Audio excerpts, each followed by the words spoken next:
Magandang umaga, kumusta po? Narito po ulit ang update natin para sa lagay ng ating panahon.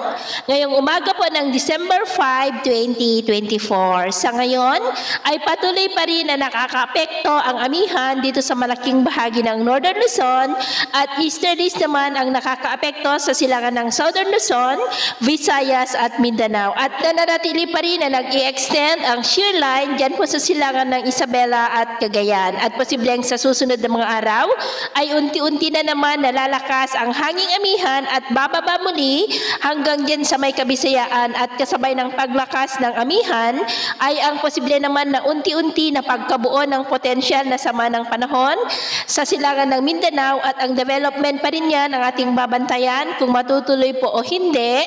At ito nga ang pinapakita ng forecast model na ating ginagamit hanggang po sa susunod na 2 linggo. At sa lagay ng ating panahon, ngayong madaling araw ay maayos ang panahon sa malaking bahagi ng ating bansa. Pero dahil pa rin sa amihan at shear line ay may mga pag-ulan pa rin dito po sa may Cagayan, ilang bahagi ng Isabela at ilang bahagi po ng Apayao. May mga isolated rains rin sa ilan pang bahagi ng Dinagat Island.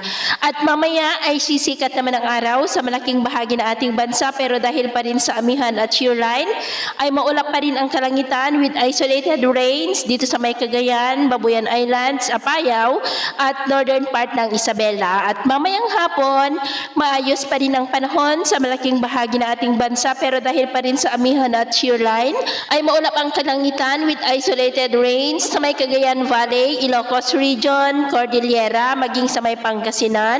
At maulap ang kalangitan with isolated rains rin dulot ng mga localized thunderstorms sa Masbate, ilang bahagi ng Palawan, Samar Provinces, Leyte, Dinagat Island, Sulu Archipelago, Marawi at Mati. At sa atin naman pong mga baybayin, dahil sa amihan at shear line ay iwasan na muna natin ang papalaot sa mga baybayin ng Babuyan Islands, Batanes, Northern Seaboard ng Ilocos Norte at Cagayan dahil ang mga alon dyan ay posible po na aabot hanggang sa 5 to 7 meters height. Kaya hanggat mari ay iwasan na po muna natin ang papalaot dyan sa mga may kulay pula para mas makaiwas sa mga sakunang pangkaragatan. So, ito po ang latest update natin sa araw na ito. At ako po muli si James na nagsasabing sa kahit anong pagsubok po na darating sa ating buhay, huwag na huwag po tayong mawawalan ng pag-asa. Thank you and God bless!